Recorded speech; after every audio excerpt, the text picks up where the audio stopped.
Good Monday evening, Springfield, Massachusetts. This is Raheem Escalay, your boy, here with episode 189 of 4 and 3 Sports Talk. Hoping you have all enjoyed your day. Bears Steelers coming on soon. You're probably going to get this video late because of uploading times and all that. But as you know, we always like to include this beautiful area of the world, Western Mass, in the backgrounds. You know, that's why I haven't really signed with the studio or anything like that, and people out here are fucking money grubbers and blackballers and don't want to see people succeed. Anyway, so I think it's good to include everything natural. And give you guys my perspective right now. So let's go through it really quickly because I want to get back home before that game. We had the Monday Night Review. I think the Bears are going to win by 14. I got confidence in Fields. We also have for you Western Mass Sports, albeit it's short. NBA, NHL, news, you know, the normal stuff that you look for, and I bring to you. So without further ado, let's go with the news. Got a lot of good shit here. In this specific section, Deshaun Jackson signs with the Las Vegas Raiders, which means, you know, passing protocols and all that. He will be suiting up Sunday. I don't think he's lost anything. This motherfucker is fast, and usually fast people stay fast unless they get fat. So I don't think we're watching a Deshaun Jackson running a 4.6 out there doing his routes. I really think that he's still got something left in the tank, and believe it or not, the Raiders are actually good this year. Last time that happened, that dates back to when I was a teenager. Raiders had a quarterback by the name of Rich Gannon. They also had Charles Woodson, a bunch of other playmakers, Tim Brown, Jerry Rice. And here's where the traumatization of my childhood came, besides for the abuse. Tom Brady, every fucking year, winning, AFC championships, Super Bowls, and I had to watch it repeatedly year after year. It fucking sucked. It's oh man, it's just something like that. So sorry for losing my thought, but anyway, so that started with the Tuck Rule game, AFC divisional round in 2001. Yes, I believe I did get that right. If you can fact check me on that, I'll buy you dinner. But anyway, Tom Brady takes a snap. Woodson comes around. You know how the rest goes. That was a fumble. And watch me laugh. Patriots fans, that was a fumble. You guys won the Tuck Rule game by luck. Refs and whatever. Now I just let everybody know, because years after it's already been said and done, that was a fumble. No, it was not an incomplete pass. Definitely think the Raiders should have gotten a chance to go to the Super Bowl that year. But hey, we won't complain, we won't cry over spilled milk, because there's a bunch of asterisks next to the Patriots and their wins. Not something I'm going to get into now, it's for the sake of dragging shit out. Kyler Murray bounces back. As you know, he lost to the Packers on the final play of the game with the pick by Rasul Douglas. He bounces back, and they beat the shit out of the Niners, and they covered 36-17. Cards are 8-1. What else do we have for you? Mahomes and the Chiefs beat the Packers 13-7. Not much I can say about this, except that if AR was playing, we would have won. Fair and square. And that's that. Falcons upset the Saints, another one of the teams that fucked up my teaser. 25-22. Shit. I think the Saints are about as inconsistent as my mom was with her parenting of me and my siblings, honestly. One week they win, they score a lot of points, defense plays good. Next week they lose bullshit games like this, and they lose bullshit games like to the Patriots, in which they should have won. Should have covered in that one too. It's the Saints, you can't really call it, man. you'd think that they're going to get it together. Still think that Tampa Bay is going to win the division. But they need to do something. They need to do something at quarterback. Trevor Siemian does not get you there. And I don't know offhand how long Taysom Hill will be injured. But Siemian is not the answer. We've already seen that in Denver with the Broncos after Peyton Manning won a Super Bowl and rode the horse off into the sunset.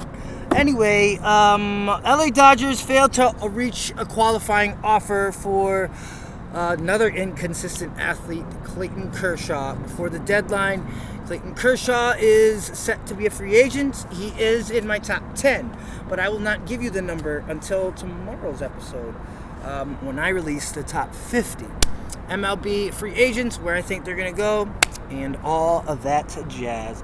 Other than that, Baker Mayfield, I don't know. And that soured relationship with Odell Beckham, you definitely saw it on the field, you know what I mean, with the communication. There was a meme that came out today when Odell was presenting Tom Brady with one of his gold cleats. And I believe he had quoted that Tom Brady was one of the best quarterback that's ever played. You see the way that Baker Mayfield's looking at him. Baker Mayfield made it to the NFL. He doesn't do anything that wows you, so fuck you. But yeah, that's it. Now we move on to the NFL. So remember these teams really quickly. Ravens, Saints, and Bills. Those were the squads I had in my 3-team teaser. My 3-team teaser that was fucked before 4 o'clock p.m. Chiefs over the Pack, 13-7. Baltimore over Minnesota, 34-31. What didn't matter about that game was anything because Baltimore didn't cover. Still got the win, but yeah, Browns all over Cincy, 41-6. I want to thank God, honestly, for stopping me for going with Cincy in the points here. Would have been the second week in a row. And I believe I lost your mortgage payment just on that Cincy game alone. So, just to give you an idea of the numbers I'd be playing with. Yeah, but that one hurt. That one most definitely hurt. I still think Cincy is the team to beat in the AFC. I think they will make the playoffs. It's too early to say if they're going to win the division. Anyway, Tennessee 28, La Rams 16. You can take Matthew Stafford out of Detroit, but you can't take the Detroit Lion out of Matthew Stafford. His first hiccup as a Ram. I hope it's the last, honestly. I mean, until they come against Green Bay. I've waited a long time to see Matthew Stafford get an opportunity to play with a winning squad like this. You can't ask for a better fit, honestly. Top 3 defense. Mediocre ass wide receivers. No running game. And just to not repeat words, or halfway decent offensive line when healthy. Granted, that's like fucking finding 3 gold bars as compared to the Detroit Lions, but I wonder what's going to happen come playoff time, because I do remember last year when the Rams in that top defense with Aaron Donald and Jalen Ramsey and the edge rusher from the Bears. He just came over in free agency, and we beat them at home. So yeah, go Pack, go on that one. Atlanta over Nola, 27-25. I'm not really a Falcons fan and was pretty mad that my Saints didn't cover. So yeah, Finns over the Texans, 17-9. Broncos beat the fuck out the Dallas Cowboys, and I was so happy. The game kind of means nothing because Dallas is still going to win the NFC East. But just for a team to come into your home and fucking pick you up and slap the shit out you the whole entire game and just leave you on your doormat is awesome. You know what I mean? Especially when you're them boys and you brag on Super Bowl championships that haven't been relevant since I was like 2 years old. I'm 33 now. So yeah, I still think Dallas is going to win the NFC East because the rest of the teams are deplorable. And let's just be honest, a group of random girls could beat the New York Giants on any given Sunday. So, yeah. Shout out to the fucking Denver Broncos and Vic Fangio. You are a defensive genius. Giants beat the LV Raiders 23-16. Probably the last victory they'll achieve all year. Pats over the Panthers 24-6. Jacksonville over Buffalo 9-6. Very defensive game. Must have been tedious and rather boring to play. But yeah, Jacksonville wins 9-6 and fucked up my dad's parlay, which I was extremely happy about. And tonight, this is an old episode, so bear with me. Bears and the Steelers. As you know, my money was fucked. I took the Bears. So yeah. Anyway, those are your NFL scores. Let's go through the rest of these scores really quickly. One important thing I want to get to, because we were unable to cover it on Thursday and Friday, is the high school football postseason tournament. Now, I might disagree with the way that some of these schools were ranked within the MIAA, but, you know, what do I know? I'm just a football genius. But I got some scores for you nevertheless. 7 divisions. We're going to kind of go through it quickly, because I'm not going to keep you, and it's kind of dark. Not that I'm scared. Anyway, here we go. Franklin 42, Braintree 6, Methuen 25, Everett 22. Hold on a second. I'm looking at all these trees. Like I can't wrap my head around that. Corny. Anyway, Central beats the crap out of Lawrence 42-6. Next up, they play Xaverian, if I pronounced that right, who beat Brockton 48-21. Wachusett over Andover 35-19. St. John's beats Taunton 35-28. Central Catholic over Weymouth 35-14. Golden Eagles better beware of those Central Catholic and my boy Aiden Pereira. You know he busted ass last time. And he's been busting ass the last 2 years. Shout outs to Aiden. Next up for Division I football, Franklin versus Methuen. St. John's Prep versus Wachusett. St. John's and Central Catholic, and Central and Xaverian. Go Golden Eagles. I really think you guys can win it all. Forgive me for your place within the power rankings earlier in the year, but, you know, losses are losses. Anyway, Division II, Catholic Memorial, 41, Woburn, nothing. Reading 25, Bishop Feehan 23, Lincoln Sudbury 42, Wellesley nothing, and Marshfield beats Beverly 37-28. A lot of places I haven't heard of. Maybe I should go visit them. Marblehead 21, Norwood 7, Plymouth South 17, Stoughton 0, Hanover 35, Minnechaug 0. God damn it, Minnechaug. Western Mass teams, man, y'all should have definitely succeeded, moved on to the next round. I don't know, but you guys kind of laid eggs against West Springfield and Agawam this season too. But hey, we won't bring it up. We won't bring up that. I'll leave you alone. Bill Ricca 35, West Side 0. That's tough. Milton 45, Dudley 21, North Attleboro 48, Plymouth North 6, and Westfield 7, Fitchburg 6. Westfield moves on. Shout out to the Bombers. All right, really quickly. So that was 2 and 3. Here's Division 4. Scituate destroys East Longmeadow 42-0. Ashland 42, Northampton 14. Another Western Mass team that is out of the picture. Bedford 28, Tewksbury 21. Foxborough 45. Newburysport 13. Sorry, my writing gets a little fucked right there. Wilmington 31, Middletown 20, Danvers 17, Wayland 12, Duxbury 41, South High 6. And next up for those teams in those divisions, Scituate and Ashland, Danvers and Duxbury, Foxborough and Wilmington, and Bedford and Grafton. Grafton's going to beat the shit out of Bedford. Just a little heads up. Now on to Division 5, North Reading 56, Fairhaven 21. I bet you Fairhaven's saying that's not fair. Winthrop 35, South Hadley 0. Another Western Mass team bites the dust. East Hampton scored 0 against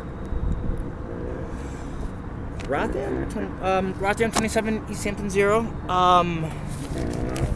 St. Mary's of Lynn 34, English High 8. Mendon 44, Bellingham 21. Two towns on which I have a lot of familiarity with. Sandwich, ooh, I'm hungry, 27, Norwich 14.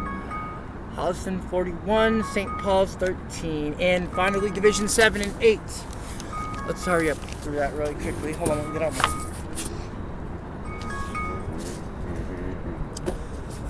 Fuck.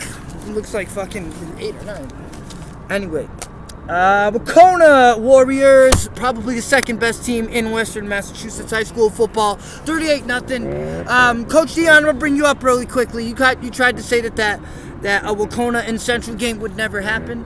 I think Wacona would win. Honestly, that's just me. The defense, the line, it's out of this world. And those kids really fucking play with heart. Central does too. You know what I mean? They are the next pros. You know what I mean? But you gotta give credit where credit is due, especially to them Warriors.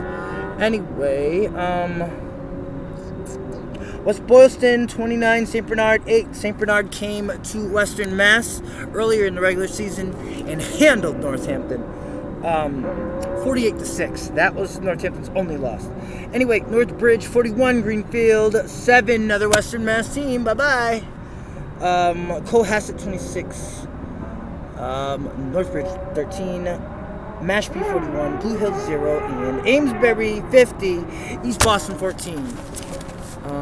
And finally, Division 8.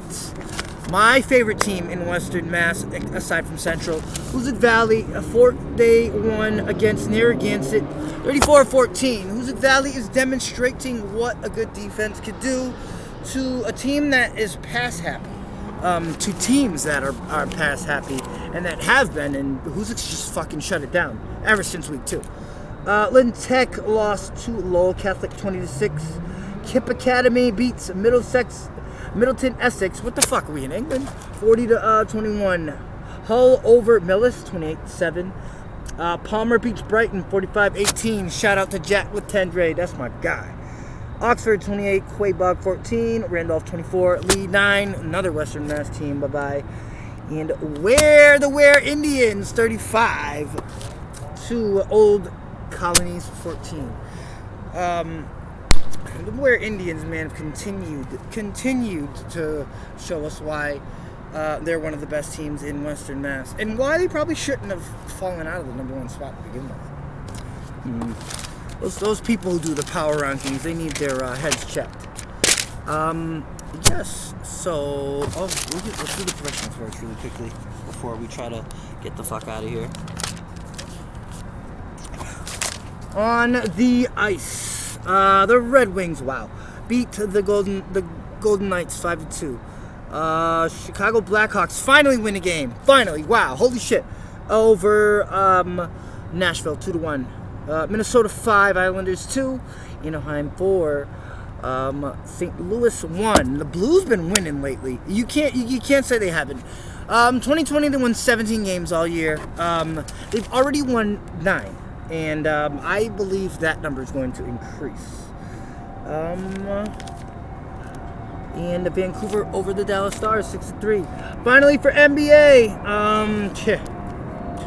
Brooklyn Nets 116, Toronto 103. Cleveland 126, New York Knicks 109. The Knicks suck. How the fuck do you lose to the Cavs? Enough said. The Cavs. Orlando 107, Utah 100. Utah's still the best defensive team in the NBA. Washington 101, Milwaukee 94. Another pointless game that the Milwaukee Bucks lose, but it's early. Indy 94, Sac Kings 91. OKC takes care of the Spurs 99-94. Golden State and Steph over Houston 107 and 120-107, and the Clippers over the Hornets 120-106. I like the Hornets a lot. They are an up-and-coming team. You gotta like LaMelo Ball. He's probably the best of the Ball brothers. But ask that to anyone younger than 25. They won't fucking know what they're talking about. Yeah, and there it is. Episode 189 of 413 Sports Talk. I'm Raheem Escalai. Outside of La Fitness, basketball court down there where the ballers ball. I don't know. I wouldn't know if there were any true ballers, though, because and none of them said nothing to me. Beautiful Springfield, Mass. Look at the Connecticut River right there. As you know, we ain't afraid of heights. Dad always said, son, don't be a pussy. Remember, we're on YouTube, 38 subscribers. We're trying to up that number. Also on Facebook, too. We're trying to make the show grow and include you in it while we do it. Shout out to all the student athletes who are out there suiting up for postseason action today, especially the ones for tomorrow as well. And God damn it, look at this beautiful city. Look at it. There ain't a better goddamn place on the world ever. Springfield fucking Mass. Love you all. Wish you nothing but health, wealth, and success. Episode 190 tomorrow. We are 10 away from 200. 200 is going to be fucking huge. Bigger than 150 and 100. Just as you wait. Love you all. See you tomorrow. Wish you nothing but health, wealth, and success. Go Bears. And that's only for the sake of them against the Steelers. I'll see y'all tomorrow.